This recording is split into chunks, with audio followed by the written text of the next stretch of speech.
Hello, this is Idodmg and welcome back to the channel. In this last Epoch video, I want to talk to you about my top 5 things that I'm most excited for with Season 2, Tombs of the Erased. Starting out, the number 1 slot is Tombs and Cemeteries. These are brand new side areas being introduced into the game. These things look to be pretty awesome. You're going to go in there, and while you're fighting your way through, there's going to be monsters being possessed by all the woven stuff in there. These monsters that are then possessed are harder to kill, but when you kill them, you're going to be collecting a brand new resource called Memory Amber. Memory Amber is tied directly to the brand new Woven faction, which we will talk about as well. Before that, though, the Tombs and Cemeteries, the side areas. So first of all, you have the Tombs. They're a little bit smaller than the Cemeteries, but the Tombs, they each kind of have their own reward tied to them. Over on the Tombs, you will be able to actually enchant your idols. Now, in last Epoch, your idols go into your character sheet, and you unlock more idol slots, and basically they're just like, they give you buffs for your character. Now, it's not armor or anything like that. It's kind of similar in a sense, but they're your idols. And historically, I've always wished that we could take them a little bit further to customize our builds. And I'm super pumped that that's actually being added into the game. So in order to enchant your idols, you will have to be clearing out those tombs. I'm really looking forward to it. The other side area is going to be these cemeteries. They're a little bit bigger, and they are also going to introduce new echo types as well. So basically what's going to happen is as you go into a cemetery at the very end, there will be an altar that you can interact with to use your echoes to alter your timeline and actually do these brand new echo types, the woven echoes, all new mechanics. It's going to be really awesome, I think. And hopefully it'll spice up the end game. Because the way it's been historically in last Epoch is you have your Monolith of Fate, which is the end game system. And within there, there's different timelines and there's nodes in there.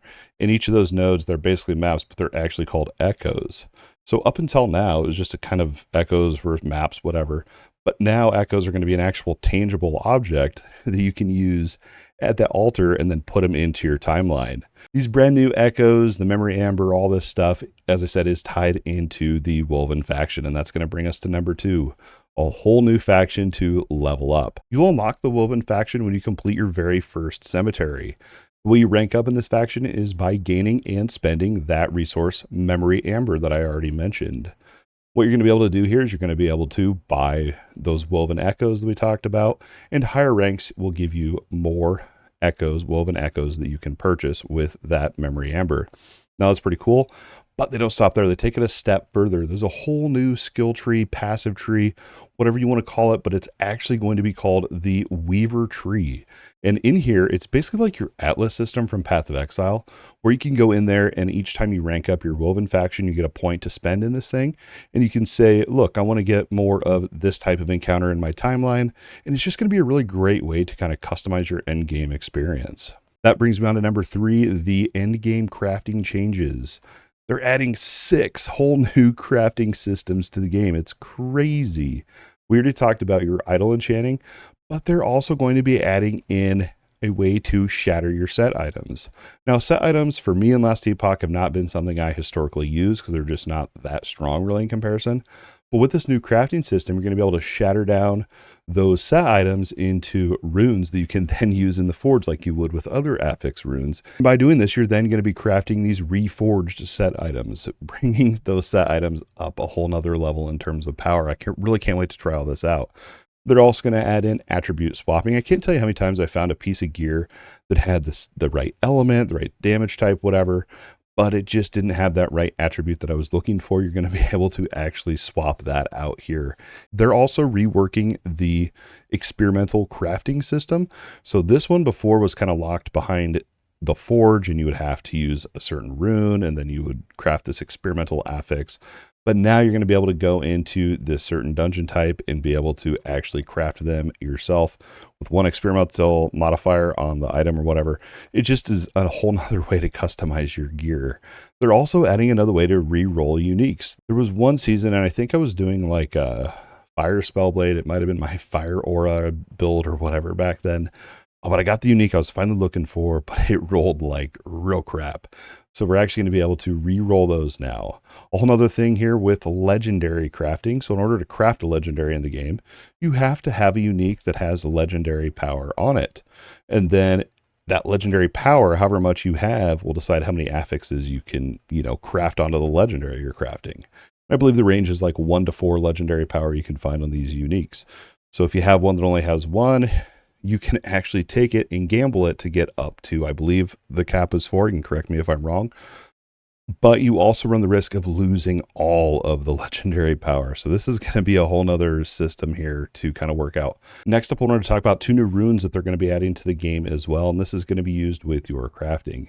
So the very first one is called the Rune of Weaving. And this is going to be used for those Weaver Will items. I love the Weaver Will items. Basically what they are is you're going to find an item, and if it has Weaver's Will on there, there'll be a number. And that's basically how many times you can level up that item as you use it. But what the Rune of Weaving is going to do is allow you to just straight up use all of that Weaver's Will and consume the runes. You don't have to actually go out and level up the item in that sense. I think that'll be really nice to save that time. The next rune I wanted to talk about here is the Rune of Redemption. Now, this one is tied to your exalted affixes. So these are your purple affixes that cannot be crafted, and they're only drops. So there's so many times I'll find an exalted item, and if I could just move that exalted item to, whatever damage type or whatever it is on that item, it would be amazing. And you're going to be able to do exactly that with the Rune of Redemption. Basically, it's going to re-roll that affix, not re-roll it, but it'll switch it to a different affix. And what's even better is it will maintain its tier that it rolled as well. Next up, we have number 4, and this is the quality of life improvements. They've added in with their dungeons. They've done a lot of massive overhauls. So when you say dungeons, what that means in Last Epoch is usually you have to have a key to go in, and then a certain dungeon will give you a certain type of reward. But if you die in that dungeon, that's it. You have to get a whole nother key and start all over. But they have made some crazy changes. The first one is they're adding a whole new tab to your inventory for your dungeon keys. This is going to help out drastically with my OCD and my organizational with the dungeon keys. They're also going to allow you that when you die in a dungeon, you can actually use a key to respawn. Pretty awesome quality of life there. They're also going to be adding in a dungeon key trader. So let's say you have 3 keys for one dungeon, but you want to do the other dungeon because it has the reward you want. You can swap. It's a 3-to-1 ratio. So you are going to be losing out on 2 keys, but if you can't get that other key to drop or whatever, that's a decent way to do it. The number one quality of life feature, though, that I'm excited for is they're actually adding in, and I didn't think they would ever do this. They're actually going to allow us to respec our masteries. So each class in the game has 3 different masteries that you can choose from. And before you would be locked into that choice. And then if you wanted to redo it, you would have to level up another character, although it wouldn't take that long to re-level up. But if you were like, 100 hours into this character, re-rolling could be a little bit more painful. But they're actually going to allow us to respec the mastery. That's absolutely insane. It will come at a cost. I believe it's just gold or whatever. But this is huge. I mean, I think you're going to see leveling builds that are going to say, hey, grab this mastery when you're leveling up. It's really good early game. And then when you get to the end game, switch over to this mastery and then go on to this. I believe we're going to see like multi-mastery type builds that switch early, mid, maybe even end game type stuff as well. Super awesome that they're opening that up for us. Lastly, and this one's huge, I kind of just went and picked out kind of my favorite things here. And we're going to be talking about the Sentinel rework in the brand new skill Heartseeker. So Heartseeker is a new skill that's hopefully going to be a really strong single target ability, because currently the Ranger, the Rogue, has really strong AoEs. But with Heartseeker, it's set out to be a really strong single target ability. But my favorite thing with this ability is it has a mechanic called recurve. So what this means is, sure, you shoot out the strong single target ability and it goes past them, whatever, but it can actually recurve and bounce back and keep hitting the target multiple times. I have a feeling there's going to be a bunch of ways to spec this ability, and I'm kind of looking forward to checking it out. Now let's go ahead and talk about some of the Sentinel reworks here. There's a lot with the Sentinel that they're reworking, but these are kind of my top things that I think are going to be pretty awesome. First of all, they have the volatile reversal. So this ability historically was used to kind of refill your health or your mana, or go back in time. It was kind of like more of a lifesaver, and it was required for a lot of builds, I think. Now, what they're wanting to do with it is give the skill other applications. They're turning the skill into a melee traversal skill.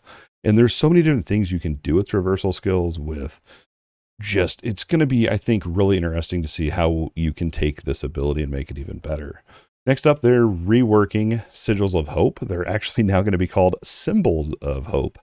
And Symbols of Hope are going to generate passively and give you these buffs kind of passively. I think it's like every 2 seconds you get a new symbol on you or whatever, and it gives you a buff, and you can probably spec that, reduce the generation time.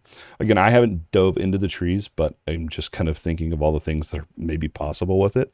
But it's replacing the old skill Sigils of Hope, which was a really powerful skill, but you had to actually stop and cast the thing. And so I'm hoping Symbols of Hope will help improve that feeling of like just fluid gameplay. And yeah, we'll have to check out and see how we can spec that. Next, they're going to be reworking the Time Rot mechanic, which is for your Void Knight. And I tried a Time Rot build a long time ago, and it just never was as good as I really wanted it to be. And supposedly they're making it more viable. So maybe I will give in and play a Void Knight. I originally wasn't going to, because I feel like everyone's going to be running Void Knight. But with the Time Rot thing and then all these other changes, I don't know, maybe we'll see. They're going to be doing a lot more with the Sentinel rework. They're changing a bunch of passives and a bunch more stuff that I would feel like would probably need its own dedicated video. But in this video, I wanted to keep it kind of honed in on my top 5 things that I'm excited for going into Season 2, Tombs of the Erased on Last Epoch. And that's going to wrap it over this Last Epoch, Tombs of the Erased, my top 5 things to look for in Season 2. Hopefully you found this video useful and or entertaining. If so, don't forget that like button and subscribe to the channel if you think I've earned it. Please consider becoming a YouTube channel member and unlocking some pretty fun perks such as behind the scenes, early access to videos when I release a whole big batch, and bloopers that I find while editing. But don't forget, your view alone means the absolute world. As always, thanks for watching, and we'll see you in the next video.